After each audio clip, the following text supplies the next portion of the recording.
మన ప్రభువైన యేసుక్రీస్తు నామములో మీ అందరికీ శుభములు తెలియజేస్తూ ఉన్నాను. ప్రియులారా, లెంట్లోని 38వ దినం కొరకు ఏర్పాటు చేయబడిన దేవలేఖన భాగములు కొరింథీయులకు రాసిన మొదటి పత్రిక 11వ అధ్యాయం 23 నుండి 29, మత్తయి సువార్త 26వ అధ్యాయం 17 నుండి 30, కీర్తన 96. ఈ మూడు పాఠ్య భాగాల ఆధారంగా మనకి ఇవ్వబడిన అంశము క్రొత్త నిబంధన, న్యూ కవెనెంట్. మన ప్రభువైన యేసుక్రీస్తు నామంలో మీ అందరికీ శుభాభివందనాలు తెలియచేయుచున్నాను. ప్రియమైనటువంటి విశ్వాసులారా, దేవుని యొక్క సన్నిధిలో మనమందరము ప్రభువుని స్తుతించేవారుగా, ప్రభువుని గణపరిచేవారుగా ఈ పరిశుద్ధమైన లెంటు జరిపాము అని నేను నమ్ముతూ ఉన్నాను. ప్రభువులో మనం స్థిరపరచబడే వారంగా ఉండాలి. ఈరోజు విశేషంగా మనం గమనిస్తే నియమ గురువారం, ఆదేశ గురువారం, ప్రభుని యొక్క దినముగా పస్కా పండుగను ఆచరించడానికి దేవుడు మనందరికీ ఒక మాదిరిని కనబరిచినటువంటి రోజు. ఈ దినము మనమందరం ప్రభుతో కలిసి మనల్ని మనము స్థిరపరుచుకునే వారంగా ఉండాలి.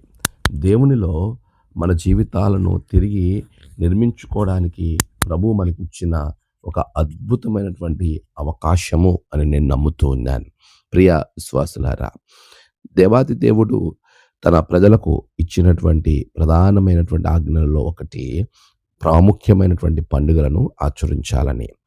పస్కా పండుగ, వారాల పండుగ, పెంతెకొస్తు పండుగ, బూరెల పండుగ, ప్రాయశ్చిత్తార్థ పండుగ, పర్ణశాల పండుగ.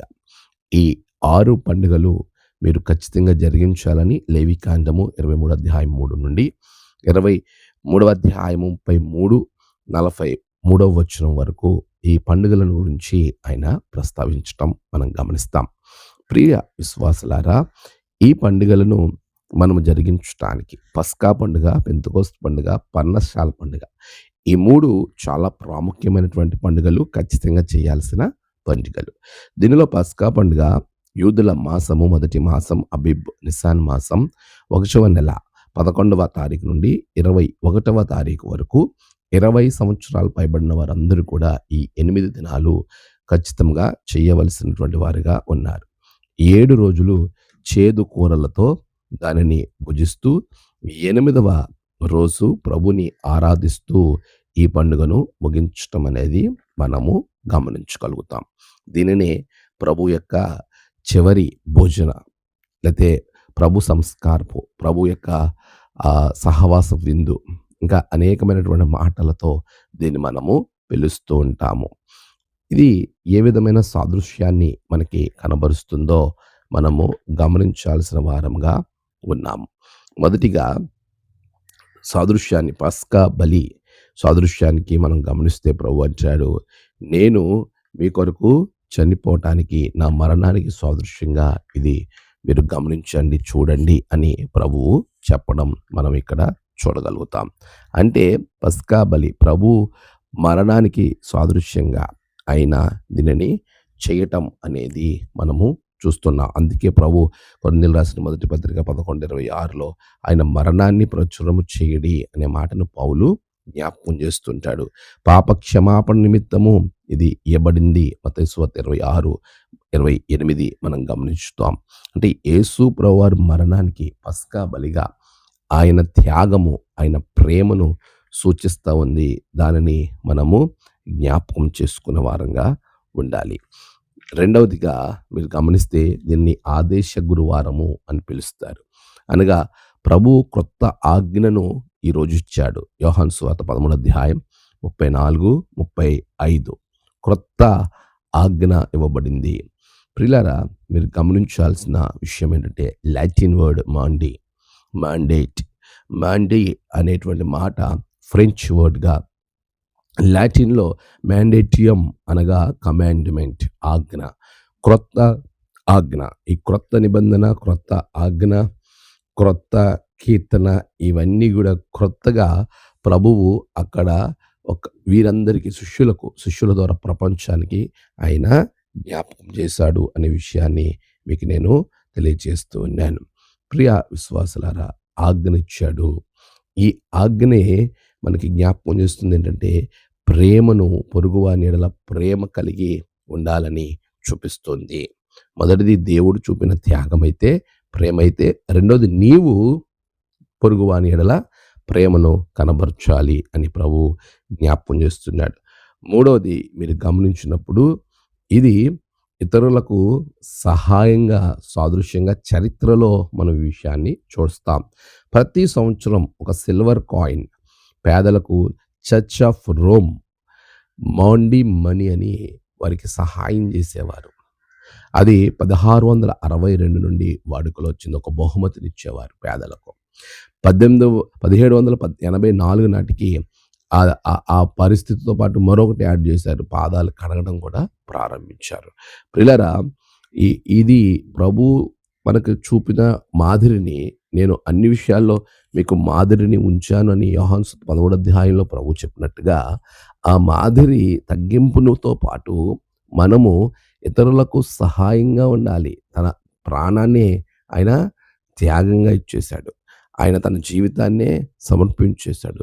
ఇతరులకు సహాయార్థమై ఇతరుల కొరకు చేయబడిన కార్యం కనుక నా ప్రాణము అనేకుల కొరకు అనే మాట ఇక్కడ మనము చూడగలుగుతాం. మత్తయి సువార్త 26వ అధ్యాయములో నేటి పాఠ్యభాగాన్ని మనము జ్ఞాపకం చేసుకుంటే 17 నుండి 30 వరకు ఉన్న భాగములో అనేకుల కొరకు చిందింపబడిన నా రక్తము క్రొత్త నిబంధన రక్తమై ఉన్నది అని ప్రభువు జ్ఞాపకం చేస్తూ ఉన్నాడు. ప్రియులారా, చూడండి, మత్తయి సువార్త 26వ అధ్యాయము 28వ వచనం, పాప క్షమాపణ నిమిత్తం అనేకుల కొరకు చిందింపబడుతున్న క్రొత్త నిబంధన రక్తము. నిబంధన రక్తం అనేకుల కొరకు అంటే ఇతరుల కొరకు చేసినటువంటి దానము, త్యాగము. మనము కూడా ఇతరులకు అలాంటి బహుమానాన్ని భౌతికంగా కానీ ఆధ్యాత్మికంగా కానీ మనం ఇచ్చేవారంగా ఉండడాన్ని సాదృశ్యంగా చూపిస్తుంది. మూడోది మీరు గమనించినప్పుడు బహుమానం ఇవ్వడం అయితే, పేదలకు సహాయం చేయడం అయితే, రెండవది పొరుగువాన్ని ప్రేమించడం అయితే, మొదటిది క్రీస్తును ప్రేమను జ్ఞాపకం చేసుకోవడం. నాలుగవది యూకరిస్ట్ అనే పదము వాడతారు. అంటే కృతజ్ఞత చెల్లించడం. కృతజ్ఞత ఇక్కడ అదే అంటున్నాడు ప్రభువు. కృతజ్ఞతలు చెల్లించాడు. మత్తయి 26:27లో ఆయన గిన్నె పట్టుకుని కృతజ్ఞతాస్తుతులు కృతజ్ఞత చెల్లించడం, దాన్నే యూకరిస్ట్ అని పిలిచారు. యూకరిస్ట్ అనగా థ్యాంక్స్ గివింగ్, కృతజ్ఞత. ప్రభువు చేసిన త్యాగమునకు, ప్రభు ప్రేమకు, ప్రభు మాదిరికి ఆయనకు కృతజ్ఞతలు చెల్లించి కృతజ్ఞత కలిగి జీవించాలి అనేటువంటి సాదృశ్యాన్ని మనకి ఇక్కడ కనబడుతుంది. ఐదవది ఈ యొక్క హోలీ కమ్యూనియన్ని మనము అని పిలవడం చూస్తాం. ఈ లార్డ్స్ సప్పర్ని హోలీ కమ్యూనియన్ అని కూడా మనం పిలుస్తాం. అంటే హోలీ కమ్యూనియన్ అనే మాటలోనే దాగి ఉంది దేవునితో సహవాసం కలిగి ఉండటం. సహవాసం కలిగి ఉండటం. అలాంటి సహవాసాన్ని మనం కలిగి ఉంటున్నామా? ప్రభుతో సహవాసము కలిగి మనం జీవిస్తున్నామా? ప్రభుతో సహవాసము కలిగి ఉన్నప్పుడే మన జీవితాలు ఆశీర్వాదకరంగా ఉంటాయి. అలాంటి సహవాసాన్ని సాదృశ్యంగా మనకి ఇది కనబరుస్తుంది. అంతేకాదు, మనకి హోలీ కమ్యూనియన్ అనేది ఏదైతే ఉందో అది మనకు ఇతరులకు ఈ యొక్క కమ్యూనియన్ గురించి ఎలాగా తెలియచేయాలి అంటే, ప్రభు ప్రేమను, ప్రభు మన ఎడల చూపినటువంటి అద్భుతమైనటువంటి కార్యాన్ని మనం గమనించిన వారమే. మనము ఆయనకు మనకి కలిగిన ఒక నిబంధన అని మనము జ్ఞాపకం చేయాలి. అదే అంటున్నాడు, క్రొత్త నిబంధన రక్తము. నిబంధన ఇదొక నిబంధన. మత్తయి 26:28లో నిబంధన క్రింద రాయబడ్డది క్రొత్త నిబంధన. నిబంధన అంటే ఒప్పందం. ప్రభుతో ఒక ఒప్పందం మనం కుదుర్చుకుంటున్నాం. ప్రభువుని కలిగిన వారంగా మనం వెళ్తామనేటువంటి ఒక ఒప్పందం మనం ప్రభుతో కుదుర్చుకుంటున్నాం. అదే విషయాన్ని, మరణాన్ని ప్రచురము చేసేటువంటిది. ఆయన మనకి ఏదైతే చూపించాడో, ఏ కార్యం అయితే చేశాడో దాన్ని ఇతరులకు మనము కనబరచాలి. అది మనం తెలియచేయాలి. అదే క్రొత్త నిబంధన. ఆ నిబంధన ప్రభుతో మనం కలిగి ఉండాలి. ఆయన ప్రేమను, త్యాగాన్ని, ఆయన చూపినటువంటి మాదిరిని, వీటన్నిటినీ మనం ఆయనతో ఒక నిబంధన చేసుకున్నాము. ఆ నిబంధన ఏమిటంటే ఆయనతో ఒక ఒప్పందం, నేను నీ వలే జీవిస్తాను. ప్రభు కొరకు అలా జీవించేటువంటి నిబంధనగా మనం ఉండాలి. ప్రభుతో ఒక నిబంధన చేసిన వారంగా ఉండాలి. ఏడవదిగా మనమందరం కూడా మన జీవితాలలో ప్రభువుని సాదృశ్యంగా ఈ హోలీ కమ్యూనియన్ అంటే మనం సమాధానపరిచేటువంటిది, సమాధానంగా ఉండేటువంటిది. ఎక్కడ మీరు గమనిస్తే యేసు ప్రభువుతో కలిసి భోజనం చేసేవారు.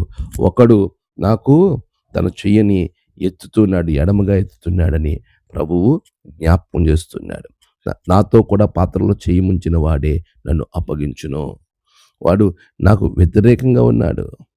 ఆ మనుషుడు పుట్టకపోయి ఉంటే బాగుంటది, వాడికి మేలు అని మత్తయి సువార్త 26వ అధ్యాయము 23, 24 వచనాలలో మనం చూస్తాం.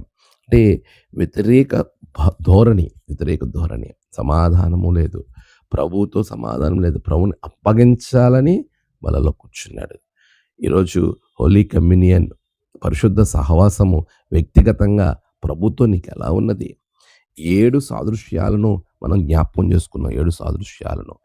ఆ సాదృశ్యాలతో పాటుగా మనము ప్రభు ఈ పస్కా క్రొత్త నిబంధన, దేవుని యొక్క క్రొత్త నిబంధన రక్తము లేదా క్రొత్త నిబంధన న్యూ కవనెంట్ ఏమిటి అనే దానిని మనం ఒక్కసారి ఆలోచన చేద్దాం.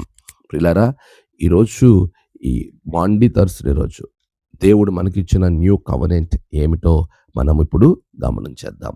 క్రొత్త నిబంధన రక్తం. లూకాసు వార్త 22:19లో, మత్తయి సువార్త 26:26లో మనం చూస్తాం. దేవుడు క్రొత్త నిబంధనను మనకు అనుగ్రహించాడు. ఆ న్యూ కవనెంట్ ముందుగానే చెప్పబడ్డది. ఒక ప్రవచనం అది. ఇర్మీయా గ్రంథం 31:31లో మనం గమనిస్తాం. యేసు రక్తమే ఈ నిబంధనకు గుర్తుగా మత్తయి 26:28లో మనం గమనిస్తాం. పాప పరిహారమునకు గుర్తుగా రోమీయులకు రాసిన పత్రిక 11వ అధ్యాయం 27లో మనం గమనించొచ్చు. ఇది దేవుని యొక్క గొప్ప వాస్తవమైనటువంటి దేవుని యొక్క నిబంధన, దేవుని నిబంధన. హెబ్రీ 8:8. అంతేకాదు, హృదయం మీద వ్రాయబడినటువంటి నిబంధన, హృదయం మీద వ్రాయబోవు నిబంధన. హెబ్రీ 8:10. క్రొత్త నిబంధన శ్రేష్టమైన ప్రోక్షణ రక్తము. హెబ్రీ 12:24. ఇలాంటి క్రొత్త నిబంధన ఇంత పోలికగా, ఇంత గొప్పగా చెప్పబడినటువంటి న్యూ కవనెంట్ ప్రేమ, త్యాగము, ప్రభు మాదిరిని మనం కలిగి వెళ్ళాలని చెబుతోంది. అలాంటి ఒడంబడిక, అలాంటి గొప్ప మనస్సు మనం కలిగి ఉండాలి. ఇటువంటి క్రొత్త నిబంధన రక్తం మన కొరకు చిందింపబడిన తర్వాత మనము ఆ సహవాసము ఎలా చేయాలి అనంటే, ఎలా ఉండాలి, ఎలా ఉండకూడదు. మొదటిది కొరింథీయులకు రాసిన మొదటి పత్రిక 11:27 అంటాడు, అయోగ్యముగా తీసుకోకూడదు అంటాడు. రెండోది పరీక్షతో తీసుకోవాలి. 28వ వచనంలో తన్ను తాను పరీక్షించుకోవాలి. మూడోది వివేచన లేకుండా తీసుకోకూడదు. 29వ వచనం కొరింథీయులకు రాసిన మొదటి పత్రిక 11వ అధ్యాయం 29వ వచనం. నాలుగవది ప్రభువుని అప్పగించే మనసు, అంటే దురుద్దేశంతో తీసుకోకూడదు. మత్తయి 26:21, లూకా 22:21. తగ్గింపు స్వభావంతో తీసుకోవాలని ప్రభు మాదిరించాడు. యోహాను 13:5. ఆరవది మనం గమనిస్తే ప్రభు జ్ఞాపకార్థము దీన్ని చేసుకోవాలి. ఎప్పుడు ప్రభుని జ్ఞాపకం చేసుకోవాలి. లూకాసు వార్త 22:19. ఏడవది చివరిగా దేవుడితో సమాధానముతో మనం ఈ యొక్క బలలో పాల్గొనాలి. యోహాను 13:34 ప్రభు చెప్తున్నాడు, నీకు క్రొత్త ఆజ్ఞిస్తున్నాను, ఎదుటి వారిని ప్రేమించు. అంటే ప్రేమపూర్వకంగా దీన్ని తీసుకోవాలి, సమాధానంగా తీసుకోవాలి. నీ పొరుగువానితో, దేవునితో అసమాధానం ఉంటే దాన్ని తీసివేసుకొని పశ్చాత్తాపం చెంది ప్రభు బలలో మనం పాల్గొనాలి. ప్రియులారా, వారు అంతటా కీర్తన పాడుతూ ఒలీవ కొండకు వెళ్ళిరి. మనము ప్రభు కొరకు అలాంటి స్తుతి, దేవుణ్ణి స్తుతించుతూ కీర్తన పాడడము అనంటే ప్రభువుని స్తుతించటం, ప్రభుని ఆరాధించటం.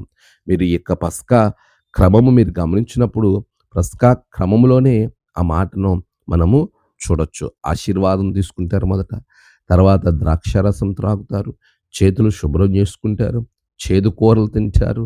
ఆ తదుపరి ఐదవదిగా కాల్చబడిన గొర్రె పిల్ల శరీరాన్ని భుజిస్తారు.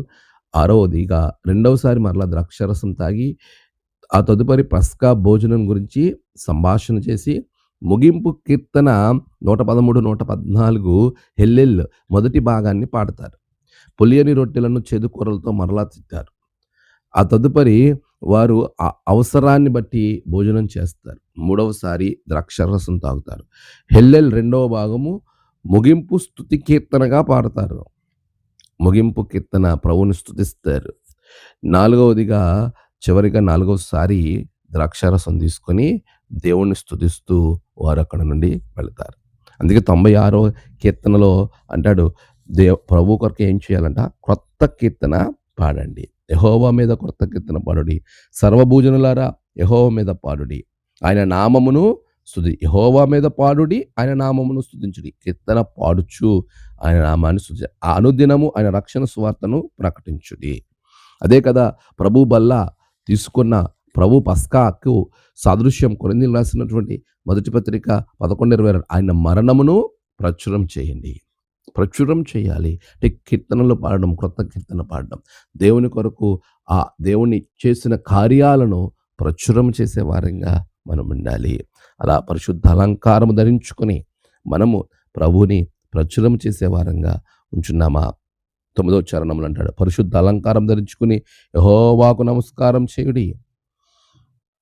పరిశుద్ధులుగా మనము ఈ పరిశుద్ధ ప్రభు సహవాసంలో వెళ్తున్న మనము ఆయన నియమ గురువారాన్ని, ఆయన సహవాసపు విందుని, ఆయన మాదిరి విందుని మనము క్రొత్త నిబంధన అనగా ఒక ఒడంబడికతో మనం ముందుకు వెళ్ళినప్పుడు మన జీవితంలో ఆశీర్వాదం కలుగుతుంది.